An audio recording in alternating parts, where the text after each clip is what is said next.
I am going to get started. Can someone let me know that you can hear me okay? Either on Slack or otherwise.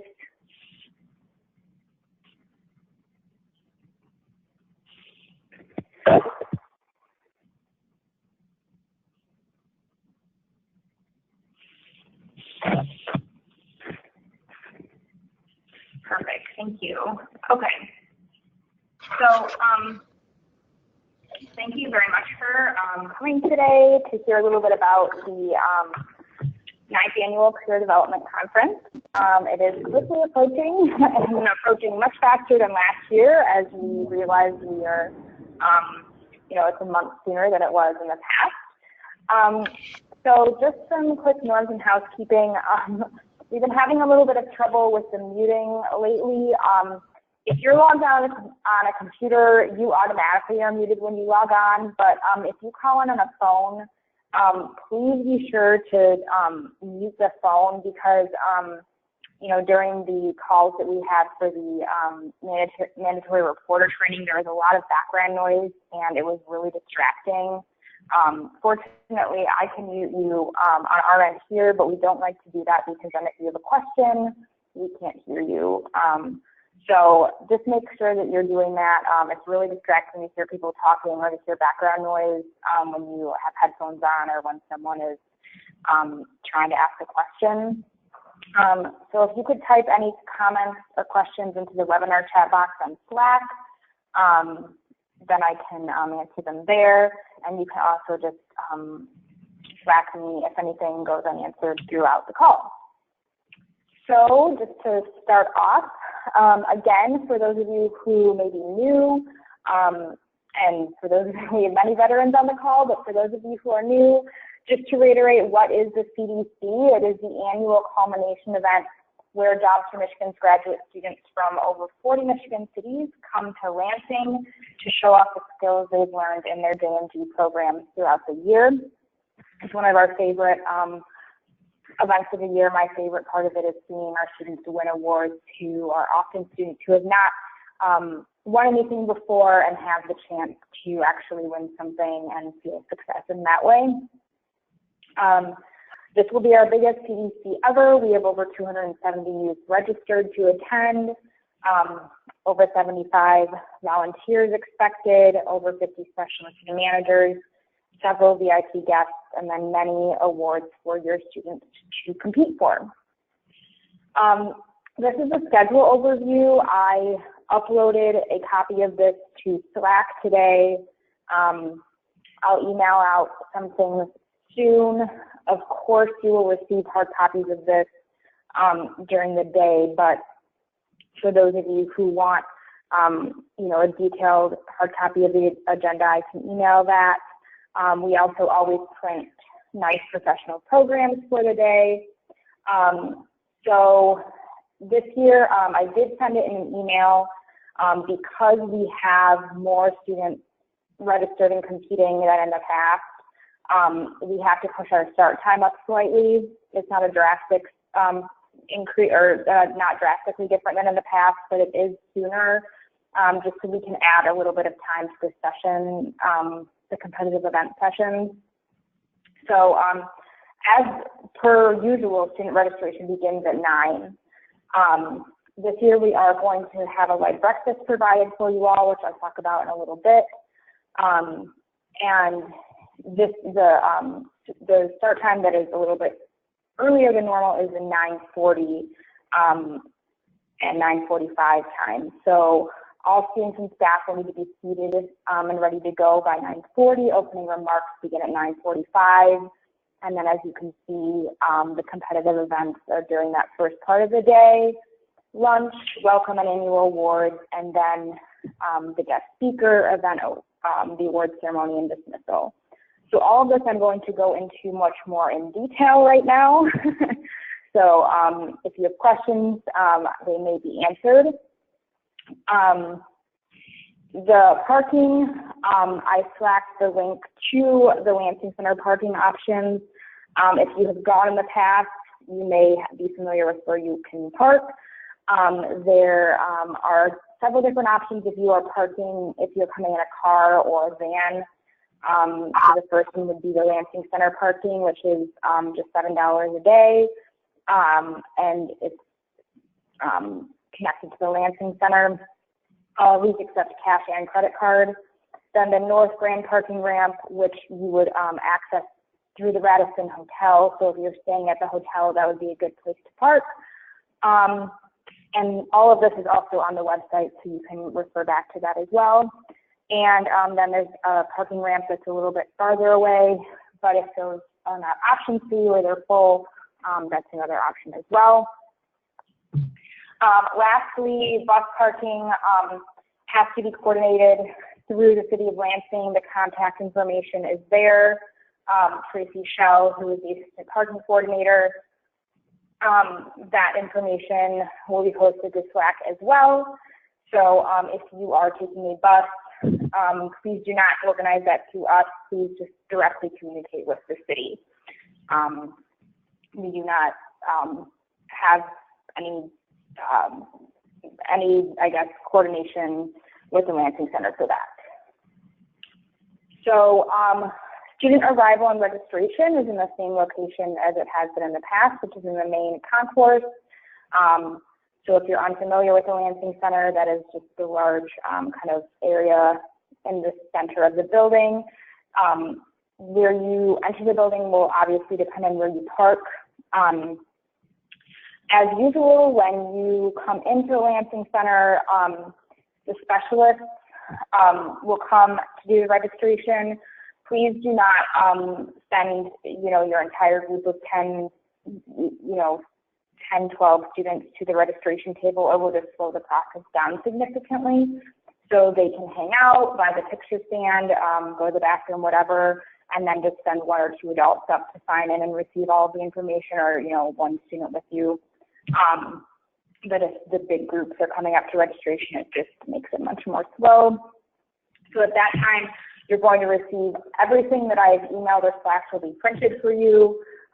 So your student agendas, the name tags, programs. If you did purchase shirts, you'll receive those then, maps, and the programs. So you'll come and do that right when you enter. And so you have until 9:40 to do that. And then after registering, so there, depending on what time you arrive, you might have some time or you might not have any time, but there is always the nice logo backdrop for you to take pictures in front of, and we always have photographers there to take pictures of you and your students, which is great. And so again, like I mentioned, this year we are going to have just some light breakfast options.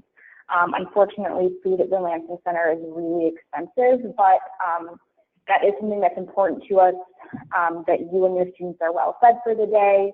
So there will be kind of similar to what we've had at the past 2 legislative and leadership days, just some pastries, coffee, basic breakfast items. If your students want to bring like basic breakfast food in with them, they can. We just cannot provide it to you all. But there will be breakfast inside of the main ballrooms, as well as coffee and water. So after you register, I would also, if your students, have never been to the Lansing Center or are a little bit overwhelmed, I would maybe walk them around and find where their competition rooms are going to be, and make sure that they know where they're going, because the transition times are a little bit tight, and it's important that they're arriving to their events on time. And I would also, and maybe sounding like a little bit of a parent, but I'm sure you're all used to doing this, but encouraging them to use the restroom at this time, because in between the welcome message in the first session, there isn't a whole lot of time, so it would be best if they go to the bathroom before we start the day. There will be a break in the morning, but definitely I would encourage during this 9 to 9:40 period of time, just kind of do all of the housekeeping type of stuff during that time. So then one important thing to remember on here is that the number of students that you registered for are the number of students that we are paying for in terms of lunch and breakfast. So also for internet use and different things like that. So please do your best to find replacements or alternates if you find out that students cannot attend. So obviously things happen the day of. You know, if you're at the bus in the morning and students don't show up, there's not a whole lot you can do about that. But you know, if you find out a couple days before that a student has like a away baseball game or that they're going on vacation with their family, just find an alternate for them. At this point, there's no need to really like let me know of the name change or anything. There's not any really information that we need on our end, but just do your best to bring the number of students that you registered. So the map for the Lansing Center, there are no JMG activities in these big exhibit halls that are in the Lansing Center. Our main events are in the same areas that they have been. You'll register in the main concourse. Ballrooms 1 through 6 are where all of the breakfast, lunch, guest speaker information or guest speaker, student awards, etc. are. And then the competitive event rooms are going to be where they were last year, which are rooms 7 and 8, 101 through 104, 201 through 205.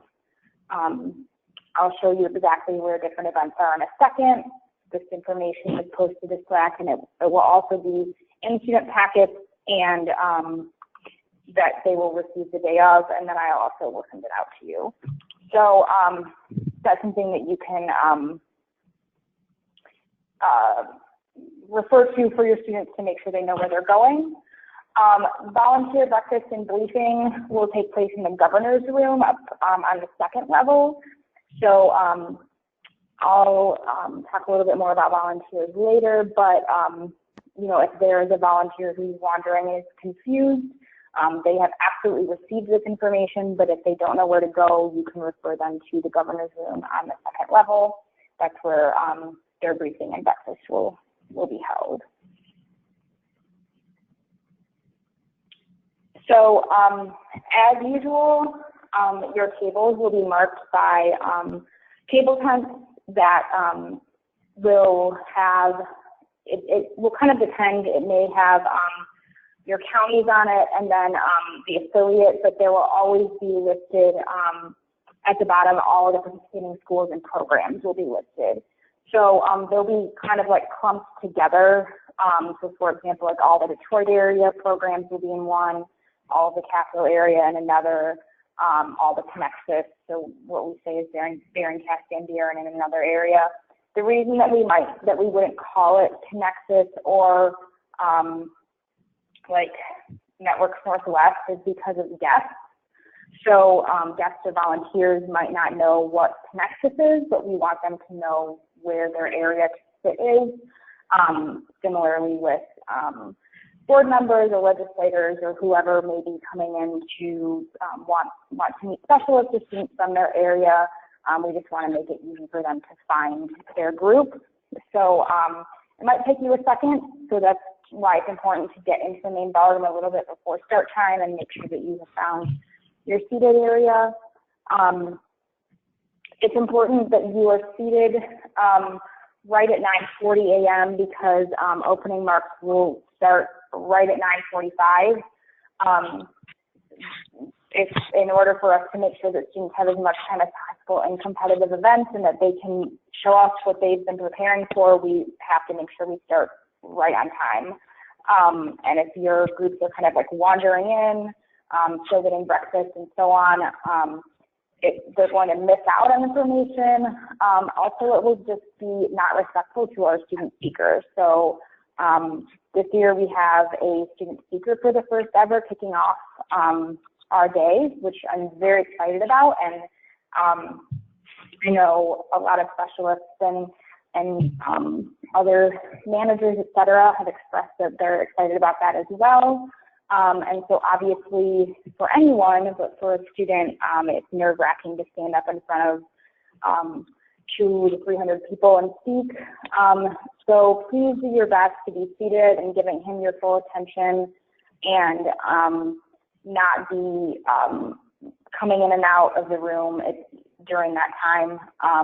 Just definitely time to give them our attention and then transition to first event. So then at 9:55, so there will be 10 minutes of introduction, just a few minutes from Kristen, and then we'll transition to Eugene, our student speaker. We'll hear from him. He was our student who won second place at JAG National Student Leadership Academy in DC this year. He's wonderful. He's going to be great. But then at 9:55, we will start to dismissing to the first round of events. So at this time, this was kind of a sticky point last year. It's really important that your students are quickly dismissing to their first event. So we need your help with this part. Again, making sure that students know where they're going. Even if it's not your student, they might come and ask you because you're an adult and you look like you know what's going on. They might ask you where a room is. So please just be there to help students find where they're going. If your particular students are not moving with urgency, it's important that they do, because if they're late, they are going to miss instructions and be disruptive to the first round of events. I am giving a little bit of flex time to, I'm telling the event facilitators for this first one to give a little bit of flex time. If they see students coming in a little bit late, and they're obviously not going to say if a student is coming in late, like you can't compete. It's not what we're there for at all. But last year there were just some students who were kind of hanging out and not moving very quickly, and it's just important that this first transition kind of moves fast. So please assist us with that. And then one thing that will be a little bit confusing for students is that there's two different events, or I guess two different versions of every event. And this goes back to the fact that we have so many kids competing this year. So for example, Public Speaking 1 and Public Speaking 2, that's the case for all competitive events, which I think, let me just show it right here really quickly. So these are the room assignments. So all of the events that have more than one are right next to each other. So your students shouldn't get too confused by that. The room staff will be very briefed on the fact that there's more than one event, and so if they have a student that isn't on their list, they'll just send them to the correct room. But please just make sure that your students are aware that there's more than one. And then obviously JMG Bowl, that one is there's only one of those, and it's in room 201, which is the largest room upstairs.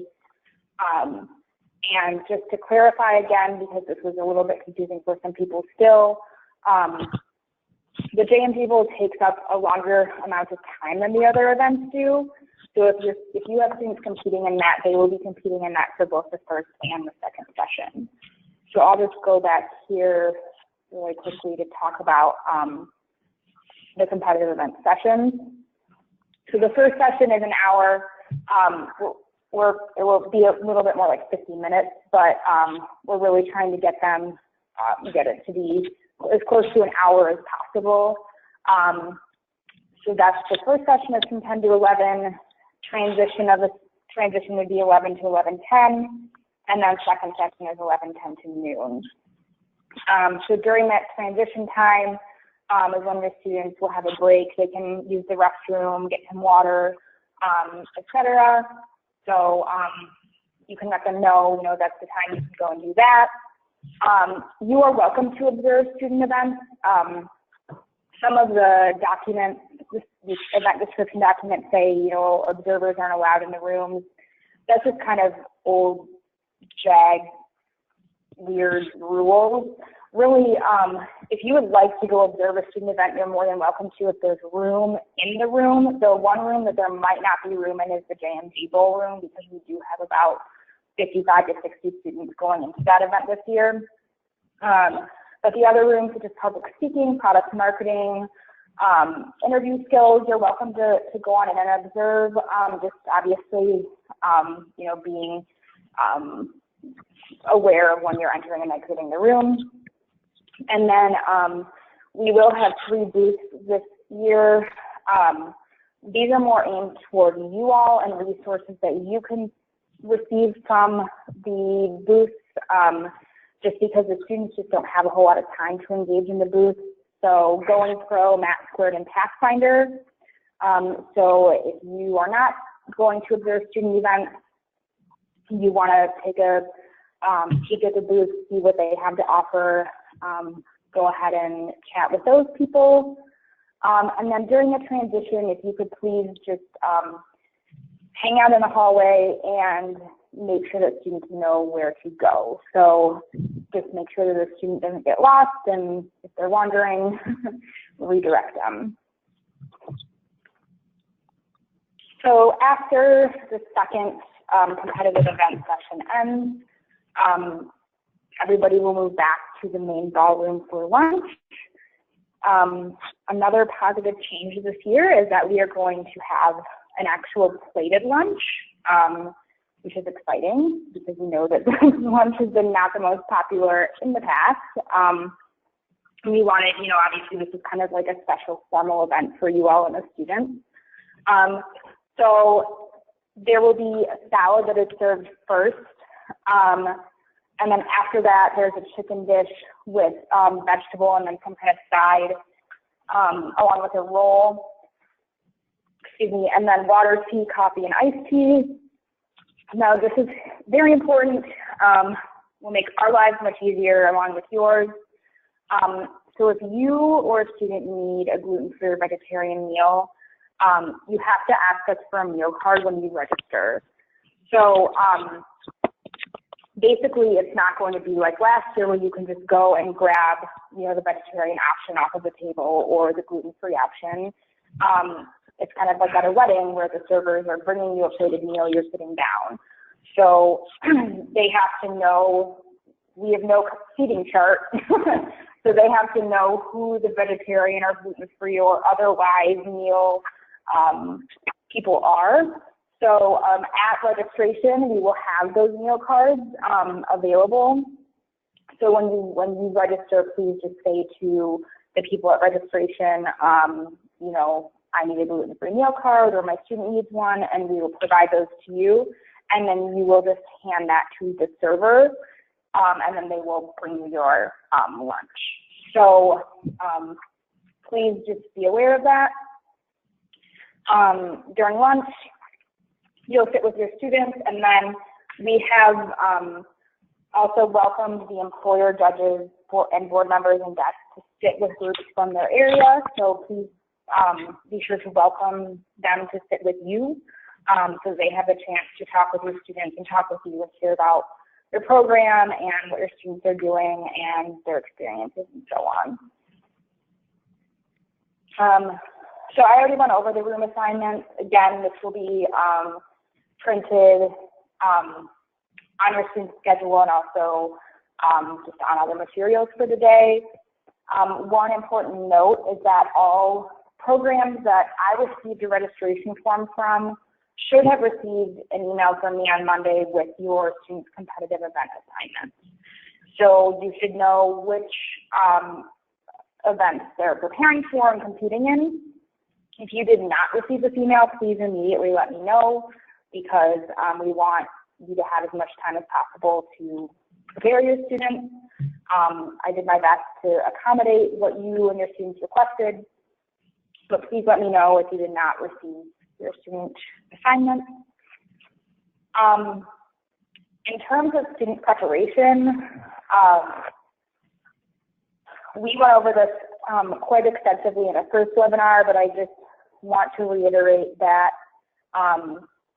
there's primarily 2 events so public speaking and interviewing skills that require pre-preparation. So if you have students that are competing in those two events, they have their materials that they need to bring with them, and they need to be prepared before they come. Obviously, our judges and our room staff can, can work on the fly and handle a situation if a student comes in and is not prepared. But just so that your student feels confident and they walk in and they don't feel overwhelmed by what's happening, please make sure that if your student is competing in interview skills or public speaking, that they are prepared. All of the information on that is posted on Slack and also in the Dropbox folder. And if you have any questions about that, please reach out to me. But I would also suggest posting it on Slack because there are many specialists who've done this for a couple years now, and so they can help give you ideas of how to prepare your students and what your students should expect. Your students should be dressed professionally. We're encouraging judges not to judge them based necessarily on the entirety of their outfits, but just if they put effort into looking like they're going to an interview, because we know that for some students, they have financial challenges, but as professionally dressed as they can, conservative and formal clothing. And then the last thing is media waivers. We take a lot of pictures of the CDC to share across social media and use on marketing materials. Please make sure that all students attending have a signed media waiver on file. There have been a few times where someone on my team has asked me to reach out to specialists for a certain student's media waiver. So it's just something that we need to be prepared for now that we're growing and our the media marketing materials that we're using are kind of reaching a wider audience. It's just important that your students are aware that their pictures could be used and that we're protecting the organization. So if you have a student that is not comfortable with that, absolutely, that totally makes sense. Just please let the photographer know, or just let the student know, just for them to move out of a picture or etc. So the afternoon events at 12:30. So this will be either after lunch or people might be still finishing up lunch. We're not exactly sure how the timing will work, but it's nice that we will all be seated and kind of in a more formal setting. We'll have a welcome and then the special awards. So our two student awards, the Alumni of the Year, Student Leader of the Year, both of them will speak for 1 to 2 minutes. Our Advocate of the Year and Employer Champion of the Year awards. This year we're holding on our Specialist of the Year award until Summer Summit. So that will be in August or hopefully around then. Our guest speaker will speak for about a half hour or so, and then our event winners will be announced with their awards. So that will begin around 1:30, and then dismissal. So 2:30 is when we have usually concluded in the past. Hopefully that provides you all enough time to travel back to wherever you're going, because the award ceremony at the end of the day is definitely the best part of the day, but it has to be at the end of the day so that we have enough time to do the scoring. I guess if anybody has any questions, please just make sure to let me know about any of that in terms of the actual logistics of the day, because the last thing that I have for you all is just our last kind of final request for volunteer judges. Thank you to all of you who have secured judges. It really is, we would not be able to run the day without them, because it's important that we have, our unbiased kind of neutral judges in the event. It's also just it's a great way for our students to interact with real life employers, to get the name of our program out there, and just for our students and you all to make more connections. Thank you very much to Capital Area Michigan Works and West Michigan Works for securing the most judges for the day so far. We really, really appreciate all the work that you have done for that. Volunteers will be receiving specific information from me, including their daily agenda, the event they're judging and form information, where to go when they register when they arrive, and then parking, breakfast, and lunch information. So if they've asked you, you know, like, what's going on, I haven't received anything, it's been a little bit slow going to get all their stuff ready to go, but they will be receiving detailed information from me either tomorrow or Friday. And then they will also receive detailed packets when they register at the event. As of this afternoon, we need 7 more employer volunteers. We tend to overshoot a little bit because there are always people who can't show up the day of. And it's really important that we have judges in every room, and you know that we're running the event in a great way for our students. So please continue to recruit, and you know, even if it's just like your friend who works at the restaurant down the street or something, please ask them to come on down and work with kids for the day. I've gotten a few questions about the timing for volunteers. Really the main time that they need to be there is from 9:30 to about noon. They don't have to stay for lunch. We happily will provide them with a lunch if they'd like to stay. But if they need to leave at noon to get back to work, that there's no reason for them to stay for the rest of the afternoon event. But they do have to be there at 9:30 for that volunteer briefing. They can't come any later than that. So really, it's only about a 2.5-hour commitment in total, if that's what they're coming for. If you have recruited them directly, please confirm with them that they're attending and communicate with me if they're not. So thank you to those of you who've done that. And then at the actual event, please go up to them, welcome them, and thank them for coming. Invite them to sit with your group for lunch and during the guest speaker, and then send them a thank you note. We always send them a thank you note on our behalf, but just thank them for volunteering to make our day possible. Lastly, I'm just continuing to upload files and updates to the Slack channel. I will send out a couple more final emails with information, but please just check the couple updates that I've put on there. Reach out to me with questions, and thanks a lot for coming and making sure that we have all the information to make the event successful. It will be our first without Beth, but I hear she might be coming and might be bringing the baby, so that would be a nice surprise. So I look forward to seeing you all in a couple weeks in Lansing, and please let me know if you have any questions. Thanks a lot.